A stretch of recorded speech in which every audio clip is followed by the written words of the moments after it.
ایک نوجوان تھا، بڑا ہی نیک تھا، بڑا ہی پرہیزگار تھا، متقی تھا، رات و دن اللہ تعالیٰ کا ذکر کرتا رہتا تھا، رات و دن عبادت میں مشغول رہا کرتا تھا۔ ایک دن اس نے اپنی ماں کو بلایا اور کہنے لگا، ماں میری ایک تمنا ہے، میری ایک آرزو ہے، پوری کرو گی؟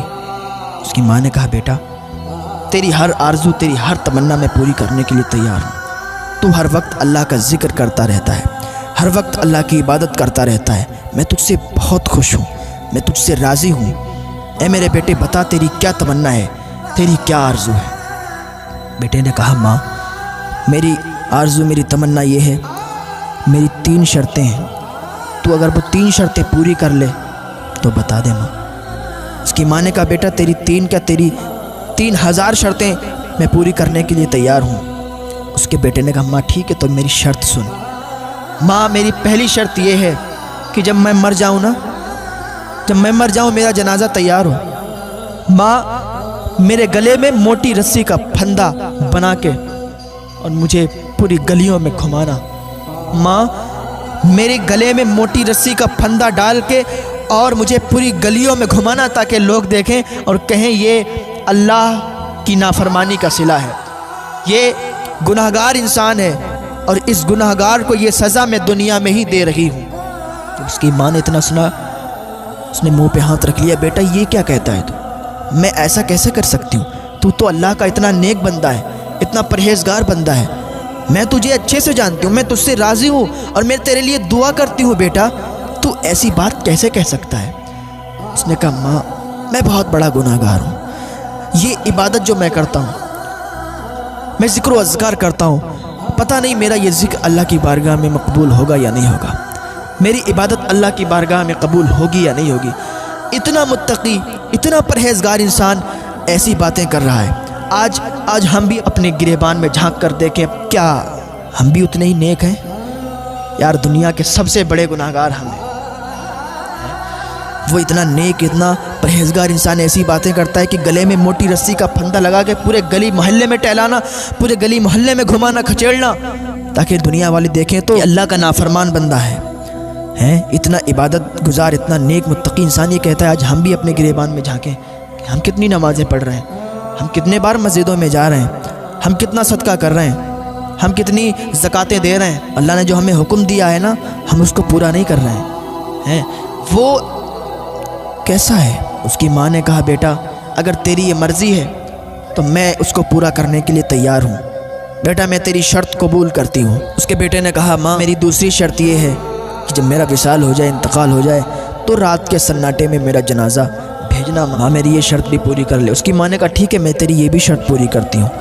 اس کے بیٹے نے کہا، ماں میری تیسری بھی شرط ہے، میری تیسری شرط یہ ہے، ماں جب میں مر جاؤں نا، جب میں دفن کر دیا جاؤں نا، تو ماں تو میرے لیے دعا کر دینا، اللہ کی بارگاہ میں ہاتھ اٹھا کے میرے لیے دعا کر دینا، اللہ مجھے بخش دے۔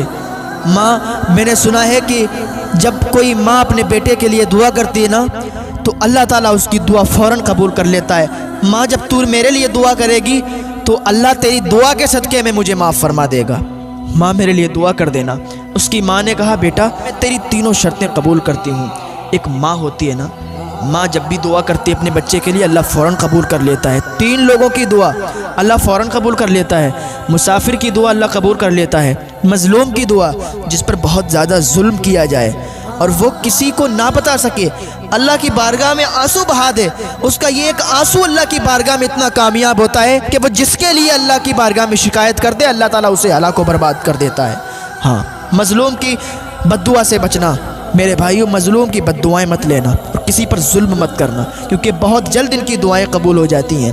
اور تیسری، ماں باپ کی دعا فوراً اولاد کے حق میں قبول ہو جاتی ہے۔ ماں باپ اگر اپنے بچے کی کامیابی کے لیے دعا کر دیں تو کامیابی اس کے قدم چومے گی، اور اگر ماں باپ بد دعا کر دیں تو دنیا میں کسی چوکھٹ پہ چلا جائے، کسی درگاہ پہ چلا جائے، اس کی کوئی دعا قبول نہیں ہو سکتی اگر اس کے ماں باپ اس سے راضی نہیں ہیں۔ اس کی ماں نے تینوں شرطیں مان لیں۔ جب اس کا وصال ہوا نا، جب اس کی موت ہوئی نا، اس کی ماں چلی موٹی رسی لینے کے لیے، وہ گئی اور موٹی رسی لائی، اس کا پھندا بنایا اور اس کا پھندا بنا کے جیسے اس کے گردن میں ڈال رہی تھی کہ اس کی گھر کی چاروں دیواریں آواز کرنے لگیں، اے خاتون تجھے خبر نہیں ہے تو اس کے گلے میں رسی ڈالے گی؟ ارے تجھے معلوم نہیں اسے اللہ تعالیٰ نے بخش دیا ہے، اسے اللہ تعالیٰ نے معاف فرما دیا ہے، تو اس کے گلے سے رسی کو نکال لے، تجھے کوئی ضرورت نہیں ہے کہ تو اس کے گلے میں رسی ڈال کے اور اسے تو گاؤں میں اسے محلے میں روٹوں پہ گھمائے۔ یہ اللہ کا مقرب بندہ ہے، اللہ نے اسے معاف فرما دیا ہے۔ دیواریں آواز کر رہی تھیں۔ ایسے ہوتے ہیں اللہ والے، ایسے ہوتے ہیں اللہ کے ولی۔ آج ہم بھی دیکھیں کہ ہم کتنی نمازیں پڑھ رہے ہیں، ہم بھی دیکھیں ہم کتنے نیک کام کر رہے ہیں، مسجد کو کبھی جھانکنے نہیں جاتے ہیں، اللہ کی عبادت سے بڑی دور ہیں، اوراد و وظائف سے بڑی دور ہیں، پھر کہتے ہیں کہ ہمارے کوئی کام نہیں بنتے، ماں باپ کی نافرمانیاں کرتے ہیں، ماں باپ کے ساتھ گستاخیاں کرتے، پھر کہتے ہیں ہمارے کوئی کام نہیں بنتے۔ آج ہم بھی اپنے گریبان کو جھانکیں، اس کی چاروں دیواریں آواز کر رہی ہیں کہ اللہ نے اسے بخش دیا ہے، اور یہ عاجزی بھی اللہ تعالیٰ کی بارگاہ میں قبول ہوتی ہے، مقبول ہو جاتی ہے۔ جو عاجزی اللہ کی بارگاہ میں دکھاتا ہے کہ اللہ میں بہت بڑا گناہگار ہوں، اللہ مجھے معاف فرما دے، یہ عاجزی اللہ کو بہت پسند آتی ہے۔ ایک انسان تھا، اس نے اپنے بیٹوں کو کہا تھا کہ جب میں مر جاؤں نا تو میرے جنازے کو جلا دینا، میرے جسم کو جلا دینا، راکھ بن جائے میرا جسم، جب اس کو پیس دینا اس راکھ کو، اور اس پیسی ہوئی راکھ کو ہوا میں اڑا دینا۔ میں اللہ کے خوف سے ڈرتا ہوں۔ جب وہ مر گیا تو اس کے بیٹوں نے یہی کیا، اس کے جسم کو جلایا اور اس کی راکھ کو بھی پیس دیا اور پیسی ہوئی راکھ کو ہوا میں اڑا دیا۔ فرشتوں نے اس کی راکھ کو جمع کیا اور اسے پھر سے زندہ کیا گیا۔ جب وہ اللہ کے حضور گیا تو اللہ رب العزت نے ارشاد فرمایا، اے میرے بندے تو نے ایسا کیوں کیا؟ تو نے اپنے جسم کو کیوں جلوایا، راکھ بنا کے کیوں اڑوایا؟ اس نے کہا یا اللہ تیرے ڈر سے، یا اللہ تیرے ڈر سے میں خوف زدہ ہو گیا تھا کہ تیرے سامنے جاؤں گا تو میرا عمل کیا ہے، میں نے کوئی نیکی نہیں کی ہے، میں نے کوئی نیک کام نہیں کیے ہیں، یا اللہ بہت بڑا گناہگار ہوں، تیرے سامنے کیسے حاضری دوں گا؟ تیرے ڈر سے میں نے اپنے بیٹوں کو حکم دیا مجھے راکھ میں اڑا دیں، راکھ بنا کے پیس کے مجھے ہوا میں اڑا دیں۔ میرے بیٹوں نے ایسا ہی کیا لیکن تو نے پھر زندہ کر دیا۔ اللہ ارشاد فرماتا ہے اگر تو نے میرے ڈر سے کیا ہے تو جا، میں نے تجھے بخش دیا ہے۔ اللہ کے حضور یہ عاجزی بھی پسند اللہ تعالیٰ کرتا ہے، یہ عاجزی بھی کام آتی ہے، تو اللہ تعالیٰ تو معاف فرمانے والا ہے۔ یار ایک ماں جب اتنا پیار کر سکتی ہے تو وہ اللہ تو 70 ماؤں سے زیادہ پیار کرتا ہے، وہ کتنا ہمیں چاہتا ہے، ہم اس کو کبھی نہیں چاہتے۔ اللہ تعالیٰ ہمیں رزق دے رہا ہے، اللہ تعالیٰ ہمیں فری سانسیں دے رہا ہے، پانی عطا کر رہا ہے، ہم اس کو شکریہ ادا نہیں کرتے، اس کی جو ہم نعمتیں کھاتے ہیں اس کا شکر نہیں ادا کرتے۔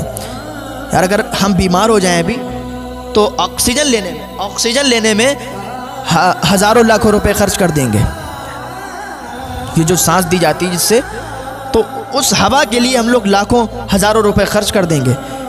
لیکن یہ جو روز ہم سانسیں لے رہے ہیں، روز ہمیں یہ ہوا حاصل ہو رہی ہے، یہ ہمیں فری حاصل ہو رہی ہے، اس کا ہم شکر ادا نہیں کر رہے ہیں، شکر ادا نہیں کر رہے ہیں۔ اگر ہم ہفتے ہی کر کھانا کھاتے ہیں تب تو ٹھیک ہے، یار پوری زندگی ہم سانسیں بھی لے رہے ہیں، ہم پانی بھی پی رہے ہیں، ہم سب کچھ کر رہے ہیں اور سب فری میں ہو رہا ہے، پھر بھی اللہ کا شکر ادا نہیں کرتے، پھر بھی اس کے یہاں پہرا نہیں دیتے، اس کی مسجدوں میں نہیں جاتے، عبادت نہیں کرتے۔ اگر کسی مالک کا کام آپ کریں تو آپ کو تنخواہ دیتا ہے، اگر آپ اس کے یہاں کچھ دن چھٹی کریں تو چھٹی کے پیسے نہیں دیتا ہے۔ 1 مہینہ کام کریں اور 15 دن اس کے یہاں چھٹی کریں تو 15 دن کے پیسے ملیں گے، 15 دن کے پیسے نہیں ملیں گے۔ یار ہم تو عبادت کرنے کے لیے پیدا کیے گئے ہیں، ہم اللہ کے حضور جاتے نہیں ہیں، اللہ کے حضور بس جمعہ کی جمعہ جاتے ہیں، اس کے علاوہ پھر نہیں جاتے ہیں۔ اور کچھ لوگ تو ایسے ہیں کہ صرف عید کے عید جاتے ہیں، وہ نماز جو نفل ہے اس کو اپنے اوپر فرض کیے بیٹھے ہوئے ہیں، اور جو نماز فرض ہے اس کو چھوڑے ہوئے ہیں۔ یار اللہ کے حضور نہیں جاتے تو اللہ نے تو کبھی ایسا نہیں کیا کہ تمہارا رزق روک لیا ہو، تمہاری سانسیں روک لی ہوں، تمہارا پانی روک لیا ہو۔ یار ہم دنیا کے مالک کی جب اتنی وفا کر سکتے ہیں تو وہ کائنات کا مالک جو ہے کہ عبادت کرنے کے لیے آئے گئے تو اس کے ساتھ یہ نافرمانی کیوں ہے؟ اللہ کی بارگاہ میں آئیں، نیک دل سے، سچے دل سے اللہ کی بارگاہ میں توبہ کر لیں اور اللہ کے حضور آ جائیں، ابھی بھی ٹائم ہے، وقت ہے، اللہ تمہیں معاف فرما دے گا، اور بس اللہ کرنے لگیں، اللہ کے ذکر و اذکار میں لگ جائیں، اوراد و وظائف میں لگ جائیں۔ اللہ تعالیٰ پھر دیکھو تمہاری زندگیوں کو کیسے بحال کر دیتا ہے، کیسے تمہاری زندگیوں کو آباد کر دیتا ہے۔ اللہ کی بارگاہ میں دعا ہے اللہ نیک عمل کرنے کی توفیق عطا فرمائے۔